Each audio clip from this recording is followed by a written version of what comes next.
namazı eksiktir. Hədis Timrizdə salat bölməsinə keçir. Yəni namazı bitirince Allah Resulü'nün tövsiyəsiyle dua eləmək. Hətta İbn-i Mace'də keçən bir hədisi İmam Buxari də Ədəbül Müfrəd əsərinə onu almış. Orada verir. Təxric və Təhqiq Albani'nin bir kitap, yani o Ədəbül Müfrəd İmam Buxari'nin Təhqiq və Təxrici də Albani eləmiş. Orada əllərinizin içi ilə Allah'tan istəyin, arxası ilə deyil. Yəni dua edərkən əllərinizin içi ilə istəyin, arxası ilə deyil. Duanı bitirdiğiniz zaman da əlinizi üzünüzə çəkin. Yəni bu hədis var. Yəni, bəzən bəzi qardaşlar əlini açıb dua edib üzünü çəkəndə bəziləri tənqidləyir. Yəni bu əfdən püfdən, ağıdan, oradan, buradan yəni olan iş deyil. Yəni bu sünnədə olan bir şeyi tətbiq edirik. Yəni elədiyiniz iş boşuna bir iş deyil, yəni onu biləsiniz. Veya kimse tənqid elədiyi zaman bunu öz elədiyiniz əməlin dəlili yoxdur deyərək qəlbsəməyin.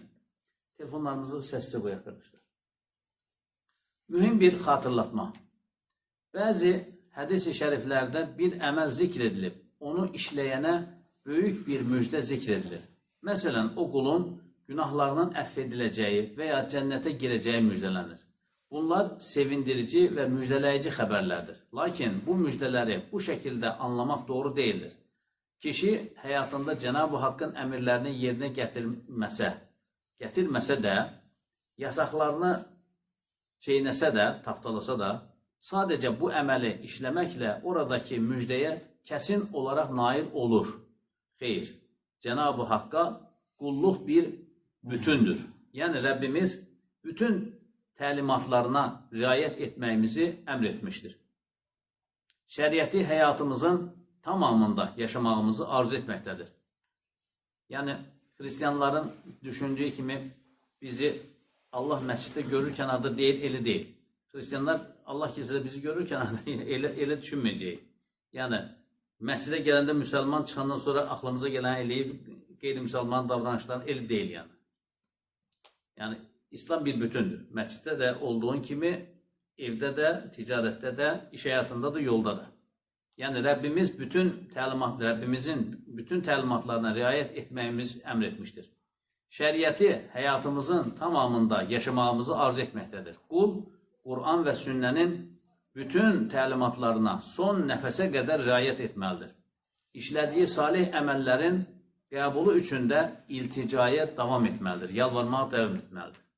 Yəni, əməl eləməklə yanaşı, əməllərin də qəbul olması üçün dua eləməliyik. Ayrıca, fəzilətlərə talib olaraq, fəzilətləri tələb edərək, daha çox salih əməl iştiyakı ilə, istəyi ilə bu müjdələri də əldə etməyə qeyrət göstərməlidir. Lakin, əsla bu müjdələrə istinad edərək, digər vəzifələrində gevşəklik, boşluq göstərməməlidir. Yəni, bu müjdələrin heç biri sadəcə bunu et, yetər mənasında ifadə buyurulmamışdır. Ayrıca deyilmişdir ki, bu müjdələr kəmalına məsrufdur. Yəni, o zikr edilən ibadət ancaq ən mükəmməl şəkildə əda edilərsə, o müjdəyə nail eylər. Məsələn, o ən mükəmməl ədanın şərtləri arasında mədəsində heç şübhəli loxma olmamaq varsa, bu şərti kim tam mənası ilə yerinə gətirə bilir? O əməl ancaq tam bir xulusi qəlb ilə əda edilərsə, o müjdəyə nail eylər. Hansımız qəlbimizin səviyyəsi xüsusunda bu təminatı verə bilirik? Bəzən o müjdələnən əməl bir kərəcik deyil, bir ömür davam edilərsə, o müjdəyə nail eylər. Xülasə, o müjdələrə qovuşa bilmək asan bir iş deyildir. Təminat altında da deyildir. Bəli, Cenab-ı Haqqın rizası bəzən kiçik, bəzən orta, bəzən böyük bir əməldə də gizli ola bilir. Qul əvvəla vəzifələrini əda edəcək, haramlardan diqqətlə çəkinəcək, bunun yanında fəzilətlərə talib, fəzilətləri tələb edəcək, kamil bir mömin olabilmək üçün bu kəmalatı da arayacaqdır. Deməli, dua eləməklə yanaşı dua almaq da çox əhəmiyyətlidir. Misirdə olmuş bir hadisə, Misirdə bir adam gecə yuxuda görür ki, yuxuda buna bir nida edilir. Qonşun Əhməd və yaxud da Məmməd kimisə vizasını, bütün xərclərini ödər, qonşunu ümrəyə götür. Bir gün görür, ikinci gün görür, baxır ki, 2 gün dalbadan eyni yuxunu gördü. Gedir o bölgədəki bir alimə, salih bir alimə sorur ki, belə bir yuxu gördüm. Bu nədir bunun, yəni mən nə qayrım, nə inəyim, bu şeytanı mı, rahmanı mı? Deyir ki, alim, əgər bu gecədə görsən, bu kəsin, yəni rahmanidir, bu yuxuya əməllə. 3-cü gün həmən yuxunu təkrar görür, eyni nida. Səhərsi günü tapır qonşunu, ay filan kəs, salamünaleyküm, aleykümselam, sənədi, sünədi vermə, sən xarici pasport alaq, səni ümrəyə aparacam. Belə mənə yuxuda əmr gəlir. Neysə, adam bir duraqlayır. Deyir ki, mən namaz, niyaz edirsən deyən bir şəkildə dərindən bilmirəm. Bu da namazı ayaqüstü buna izah edir və namaza başlayır bu adam. Viza çıxana qədər, deyənə qədər namazlarını öyrənir, şey eləyir və adamı götürür. Ömrə ziyarətini eləyirlər, gəlirlər Məscid Nəbəviyə, Ravza ziyarəti filan, yəni ömrəsini tamamlayır.